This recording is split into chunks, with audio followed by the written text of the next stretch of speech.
Hello everyone, my name is Kevin, and today we're talking about a really hard topic that you need to go to a secondary school to know about it. And that's the periodic table of elements. I'm actually a primary school student, but I'll try to explain so all of you can understand. Okay, so what do you know about the periodic table? No, it's not like the table in your kitchen. It's more like a chart, an organized chart that is like notes of music. Well, now, first we could say the periodic table is a chart with elements that makes up everything around us. When I say everything, I mean everything. From the pencils to the quizzes, to your homework, to your mom, yourself, and all of these things, they are all made from these elements. So first, let's actually say what is an element. An element is kind of like, now let's imagine you have a cookie. Okay, here you have a cookie. And each crumb of the cookie is a tiny bit of each ingredient to make the cookie. So that's kind of like an element in the things around us. Elements are made by a zillion atoms, the smallest possible thing that could be made. And now let's try to kind of like explain how small an atom is. Okay? Now, if the atom is the size of an apple, okay? Then the real apple will be the size of the earth. Wow. Wow.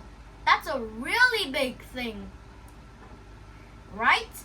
No, I mean a really small thing. That's a teeny bit. And there is 32.0440000000000000000 atoms in a copper penny. Now you know how small it is, right? That's a lot of zeros. And now we understand about the atoms. Let's ask how the atoms react. Okay, so now atoms need to become stable. So first, let's look at our first element group called the alkali metals or the alkali metals. Well, they are in the left hand of the periodic table. Right in the left hand, it consists of 6 elements except the hydrogen element on the top. They are really reactive because they only lose 1 proton to become stable.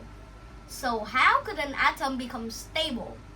First, atoms might not be stable, which also means they might lose 1 or 2 protons, or they would also have more than 1 or 2 protons that they need to become stable.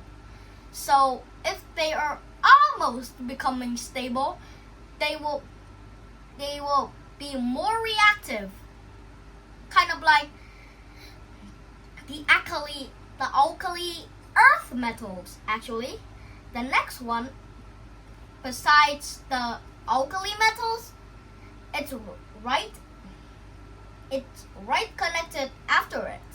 It's also reactive, but it is two electrons short, not just 1 electron short. So it is not as reactive as the alkali metals.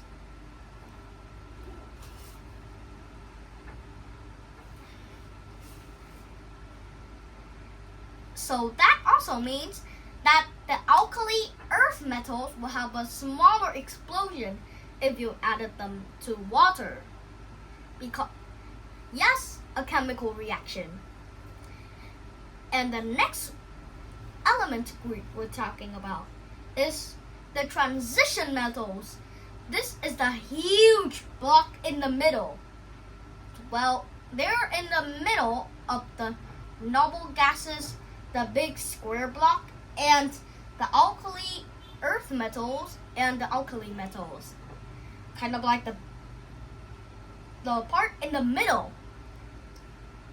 So that's the biggest part, called the transition metals, and it consists of 38 elements.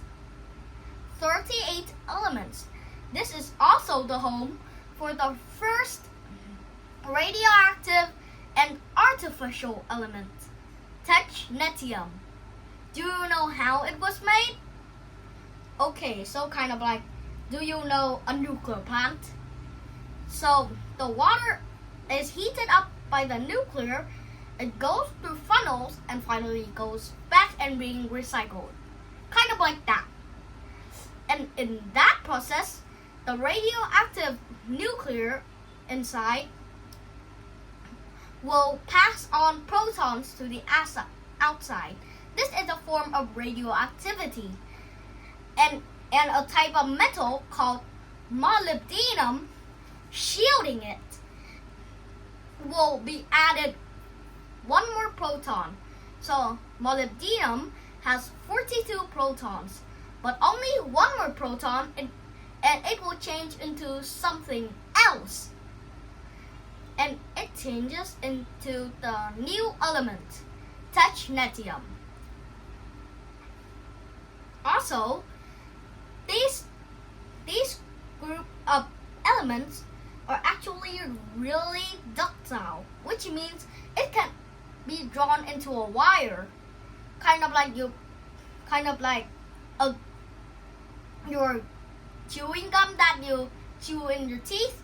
You might get it out and stretch it into a really, really, really long wire. That's what we call ductile.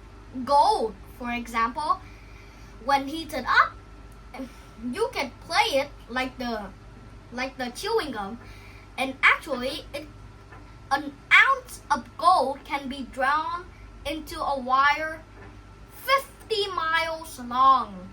Wow. 50 miles long. So and a kilometer is about the 1/3 of a mile. So that's about more than 1,500 kilometers long. Wow.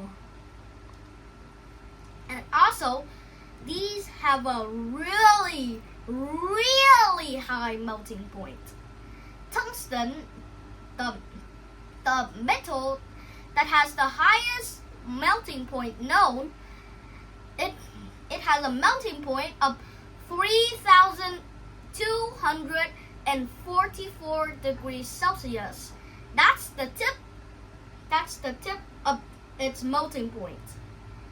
Wow, its melting point is more than 4,000 degrees Celsius. So, if those transition metals turned into monsters, you shouldn't fight them using fire.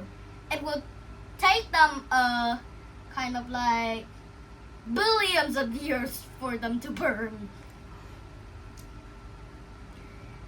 And also, mercury is actually liquid at room temperature. So kind of like, now you have an element and it is a liquid at room temperature. That's weird because most elements in this group are solid at room temperature.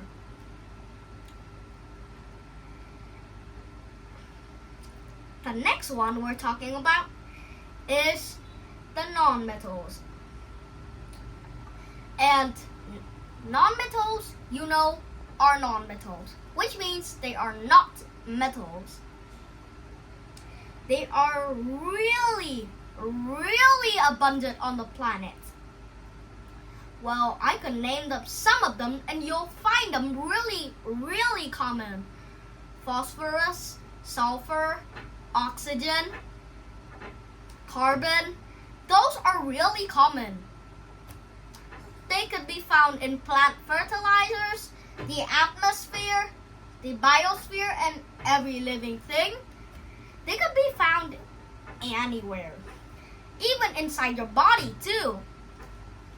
Don't you know that 80% of your body is made of these non-metals? Wow. And it consists of 7 elements. I could name you some, like I just told you, kind of like sulfur, oxygen, and there is one more, selenium. Well, I could call this selenium the special one in the group, because most of the chemical symbols are just one letter. But selenium, which is named Se, the chemical symbol has 2 letters. The next one we're talking about are the halogens. The halogens is a group of 5 elements, and they are in group 17 of the table. Halogens actually, at room temperature, they could all be a solid, a liquid, or a gas. It is the group that it is the only group that consists of elements that are all 3 matters. That's weird, because none of them are actually that. This is also a non-metal. Halogens are non-metals. They are not metals. And the halogens are really, really reactive, because there are just 1 proton less. So they could burn really easily. Fluorine, for example, could easily burn through brick, glass, or even steel.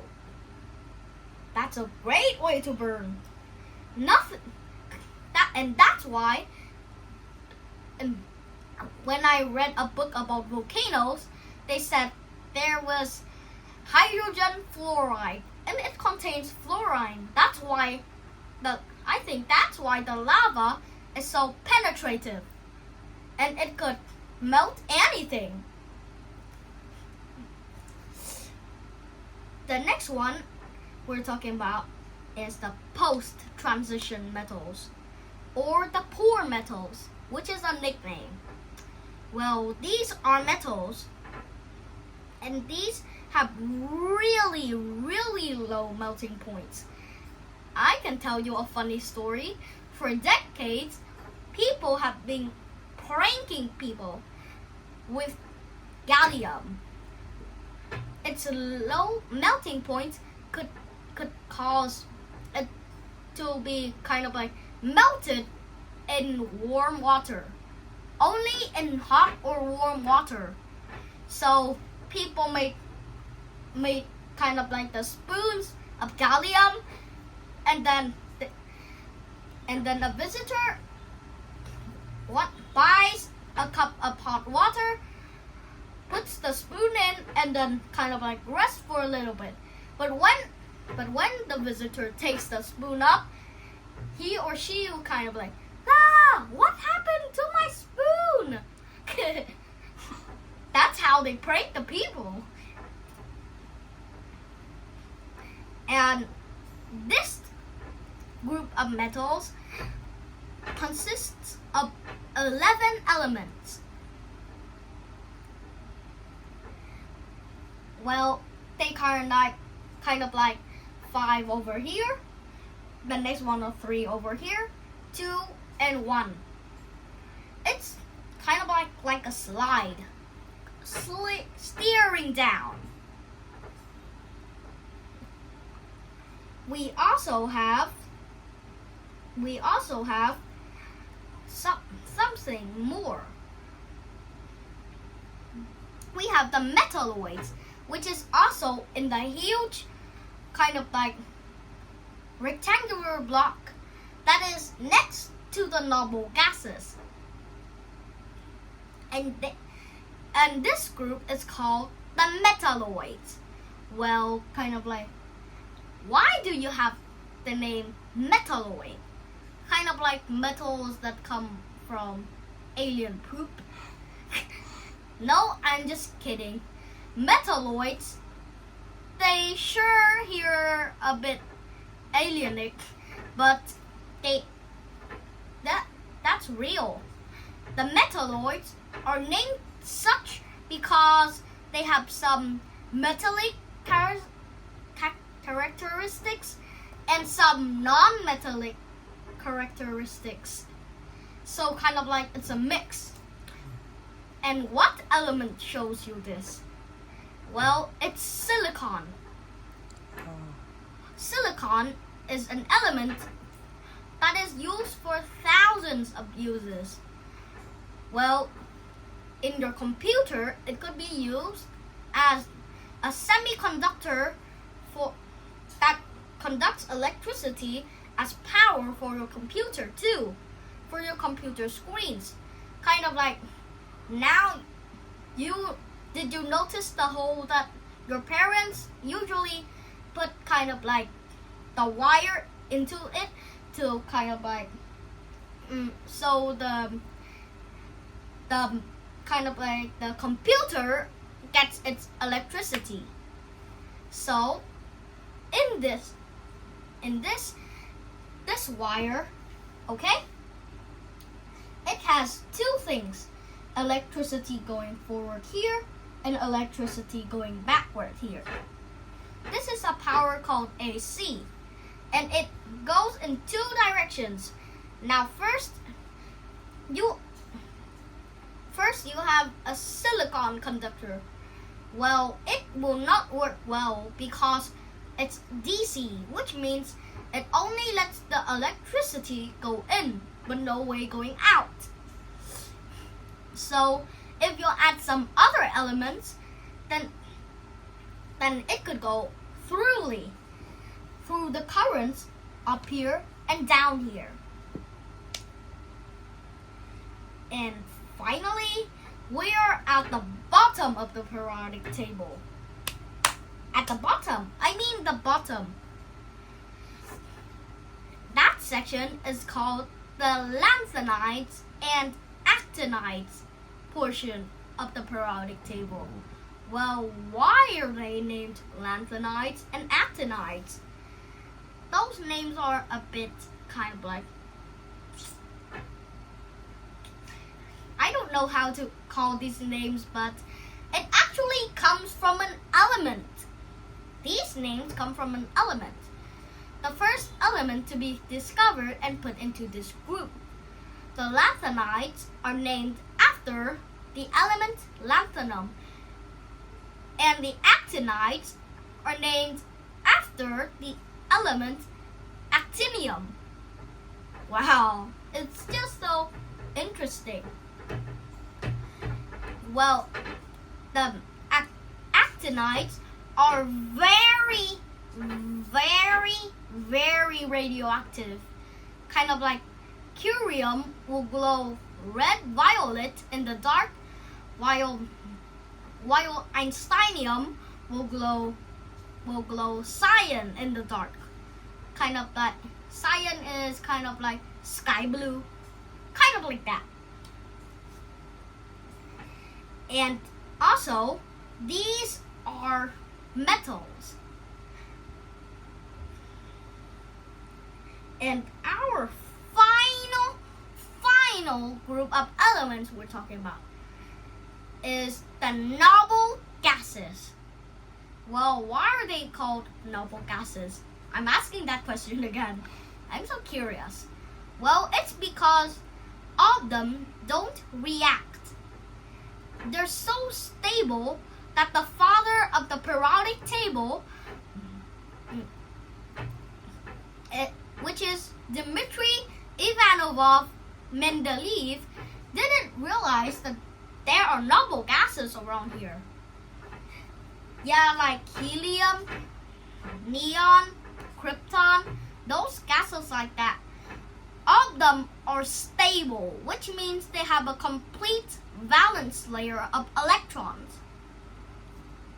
So he didn't see them as an element, as because other elements like oxygen reacts with the metal, kind of like you have an iron board, and then you see rust on it. That is actually Fe, which is iron mixed with O2, oxygen. And the full name is Fe3O2. So that's rust. And they realized that it is reacting with something in the air, but noble gases don't. They don't react with anything. But actually, as you inhale, there are noble gases that you inhale in. Well, it can include krypton, neon, helium, and lots of that. So, the noble gases are just around until a scientist found out that using kind of like a machine that pumps electricity into it, into kind of like a bulb. And then that scientist boils the water. So first, when he puts the electricity in, then the noble gases will start to get away from the other gases. And finally, he does the finishing touch, boiling the water. So why? Boiling the water makes water vapor, and the water vapor makes these gases go out, and they spread out in different directions. So we could name them in different names. So that's a lot of science you have learned today. I hope you enjoyed this video, and please leave a like or subscribe for my channel. Thank you for listening. Goodbye.